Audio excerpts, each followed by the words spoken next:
ফ্যাসিবাদ বিরোধী একটা দীর্ঘ কবিতা, রজস্রাবের রাষ্ট্র। এটা আমি 3 বছর আগে লিখছিলাম বিএনপির একটা বড় সমাবেশে গিয়ে। আপনার মনে আছে নিশ্চয়ই, ওটা ওই যে মানিকনগরের রাস্তার পাশে গোলাপবাগ। তো আমার সাথে আমার ওয়াইফ গেছে, কারণ যে অন্তত যদি ধরে তাহলে অ্যাটলিস্ট যে কোনো একটা সাথে একজন মহিলা আছে। সেই গোলাপবাগ সমাবেশে আমরা দুজনে গেছি। তো গিয়া লক্ষ লক্ষ মানুষ, কিন্তু আমার শুধু মনে হচ্ছে এত লক্ষ মানুষ কিন্তু কোনো ভয়েস নাই। এই মানুষগুলোকে আবার বাড়ি ফিরে যেতে হবে। এবং আমি জানতাম আমার উপজেলা থেকে এখানে অনেক সমাবেশ এসেছিল, তারা এই সমাবেশে আসার কারণে বাড়িতে তাদের দোকানটা বন্ধ হয়ে গেছে, মানে মিথ্যা মামলার শিকার হয়েছে।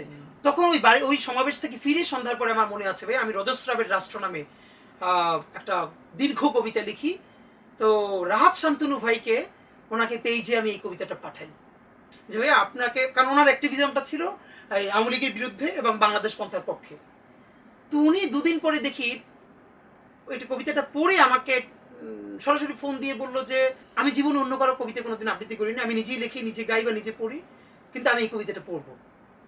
উনি এত আলোড়িত হলেন এবং কবিতাটা পড়ে উনি আমার ফোন দিয়ে বললেন যে আমি যদি কোনোদিন বাংলাদেশে ফিরে আসতে পারি, কোনোদিন যদি দেশ বদলায়, তখন তোমার এসে আমি জড়াই ধরবো যে এইসব ছোট বাচ্চাদের মধ্যেও আল্লাহ এইসব চিন্তা দেয় যেটা আমি চিন্তাও করতে পারি না।